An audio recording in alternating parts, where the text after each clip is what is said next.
Welcome to Apropos. Well, the warning from the Kremlin comes as US and UK officials discuss pleas from Kyiv for an easing of the rules on firing Western weapons into Russia. President Vladimir Putin says any such move would significantly change the nature of the conflict, putting NATO members at war with Moscow. He was speaking after the US Secretary of State pledged that Washington would review Kyiv's long-standing request for greater leeway. The comments also came after Russian forces took back control of 10 settlements that had been seized by Ukrainian troops during their daring cross-border incursion this summer. With the latest, here's Nick Rushworth. Russia's defense ministry says its forces have recaptured 10 settlements in the Kursk region from Ukraine. It released images showing what it said were pontoon crossings being built over a river and Ukrainian military vehicles destroyed by Russian troops. It said the videos were filmed in the Kursk region. In Kyiv, the Ukrainian president, in a press briefing with his Lithuanian counterpart, confirmed Russian actions in Kursk and also responded to a question about the threat from neighboring Belarus, which has amassed troops close to the Ukrainian border. Russians have started counter-offensive actions. It goes according to our Ukrainian plan. As for Belarus, we've been watching this cluster, watching it for a long time. We control this process. Ukraine launched its incursion into Russia on the 6th of August. Its commander-in-chief said late last month that Kyiv had seized 100 settlements and almost 1,300 square kilometers of territory. Kyiv said it hoped Moscow would divert troops to Kursk from eastern Ukraine. The Russian counterattack in Kursk comes as the US Secretary of State says Washington will quickly review Kyiv's long-standing request to give Ukraine more leeway to use Western-supplied weapons to strike targets inside Russia. I can again assure that we will adapt, we will adjust, and make sure that Ukraine has what it needs when it needs it to deal with this Russian aggression. The Russian president says letting Kyiv use longer-range weapons to strike Russian targets would mean NATO would be at war with Russia. This is their direct involvement, and this, of course, would in a significant way change the very essence, the very nature of the conflict. It will mean that NATO countries, the United States, European countries are at war with Russia. In Ukraine, the Russian army has moved deeper into the east with the key city of Pokrovsk without a drinking water supply and gas for cooking and heating. Moscow's forces have battered Ukrainian territory with relentless missile and drone attacks. For more, we are joined now by Melinda Haring, Senior Advisor at Razom for Ukraine and also Senior Fellow at the Atlantic Council's Eurasia Centre. Thank you so much for being with us on the programme, Melinda. Firstly, let's start with this Russian counter-offensive. President Zelensky saying that it's no surprise to him. He says his troops are ready to fight back. But how much of a blow will this recapturing of 10 settlements be for Kyiv? The cross-border operation, it really has raised Ukrainian morale over the last few months, and that coming after months of struggle, particularly in eastern Ukraine. Hi, Sharon.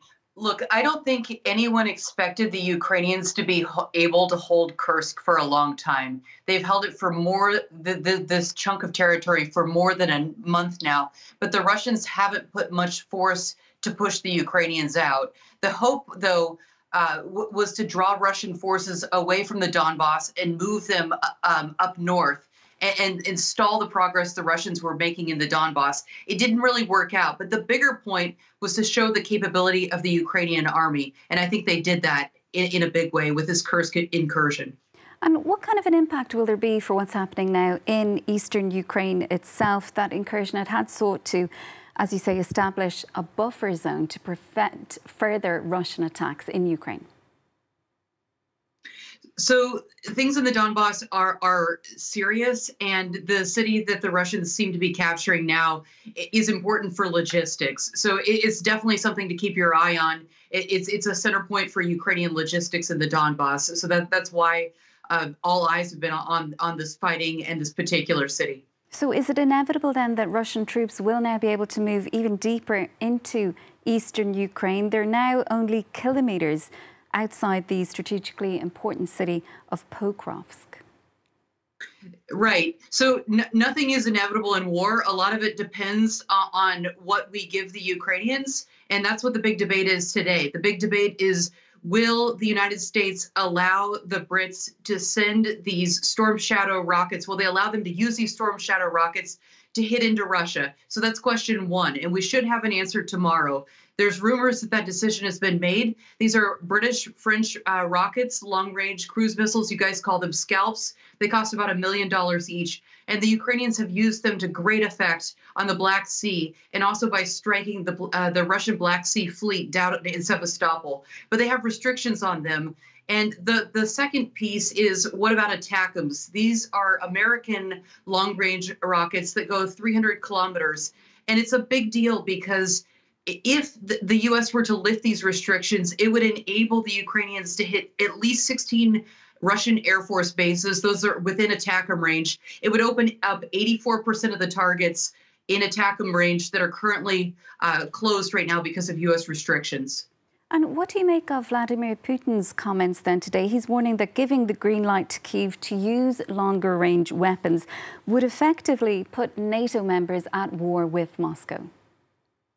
Sharon, I wish I could say I'm surprised. So Vladimir Putin loves to threaten. He's threatened to use nuclear weapons at least a dozen times, and he never has, obviously. So when Vladimir Putin gets upset about a decision that the West is likely to make, when the West begins to show some teeth, he always threatens. And I think we should examine whether this is a legitimate threat or not. I would dismiss, so it's scary. Yes, it's scary, but it's nonsense because the Ukrainians have already used U.S. weapons to hit Crimea. Russia considers Crimea its own. And Ukraine has also used U.S. weapons to hit into Kursk. So that's also part of Russia. So the idea that the U.S. would be escalating is not true. In fact, the opposite is true. The British Foreign Secretary Lambie said yesterday that the decision for Russia to accept Iranian ballistic missiles, 200 ballistic missiles, is escalation, and he's darn right. Bearing all that in mind then, do you think we're likely to hear more about this tomorrow, as you say? Do you think then it is inevitable that the US, that the UK will give the green light to Kyiv to use these weapons? And how will that change the nature of this war? So that's the $1 million question. So tomorrow there's a big White House meeting, and this is one of the big discussions. I don't know that the announcement is going to be made public for obvious reasons. If they do indeed decide to make this decision to allow the British Storm Shadows and scalps to be used, it would be better not to announce it. But the bigger point is that if the Brits and the Americans agree to it, and it looks like they will, there's a lot of pressure, and pressure is building internationally and in Congress. So if that happens, it would likely unlock the decision on the ATACMS, and these are the long-range American rockets that can go even farther. So, and what it means on the battlefield is that it will make it more difficult for Russian logistics. Is it a game changer? No, nothing is a game changer, but it will make it harder for the Russians to continue to move their troops and their ammo and their artillery and everything else into Ukraine. So it will force the Russian side to contest areas that they don't have to contest now and make hard decisions about where to put their air defense systems. And Melinda, this is all happening just days after it emerged that Iran is supplying ballistic missiles to Russia. So have the rules of engagement effectively changed? Yes, they have. So British Foreign Secretary said yesterday that he considers these Iranian rockets an act of escalation. So yes, in the minds of London and Washington, the calculus has changed, and it's Moscow that's escalating, not the West. And will the situation, or how will the situation change again in just a couple of months' time? We're going to have elections in the US. That is obviously something that's bearing heavily on Ukraine, on the Ukrainian President Zelensky, possibly Vladimir Putin also. Sharon, if you don't mind, I'm going to make it even a little bit broader. I think the decision in the United States this election is something that's on the mind of not only all Ukrainians, but all Eastern Europeans, because their security is very tied to the security in the United States. So 2 days ago, we had the big debate between Harris and Trump. And Trump said he was asked twice, is it in U.S. national interest to have a Ukrainian victory. And he wouldn't answer that question. He said it would be great if the war were over. So he's not committed to Ukrainian victory. He also said that the war never would have happened if he'd been president. Now, Harris, on the other hand, gave full-throated support for Ukraine and for NATO and for our Euro-Atlantic institutions. So it's a very, very different choice that Americans have in November as it concerns Ukraine.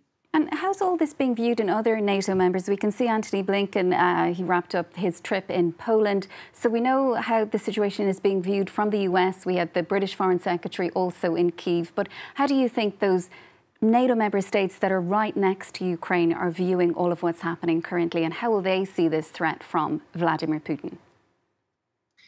So in Eastern European capitals, there's a lot of anxiety. There's anxiety in Vilnius in Lithuania. There's anxiety in Warsaw. We see Secretary Blinken there today. But I think that there's a growing awareness that Europe has to take care of its own security. So that's a piece of it. But also, I think Eastern Europe felt very, very energized by what they heard Harris say this week. That she said, if the Biden administration had not responded and built a transatlantic community to address Russia's invasion of Ukraine back in February 22, Putin would be in Kiev already, and he would be threatening Warsaw. And that received wide acclaim all over Eastern Europe.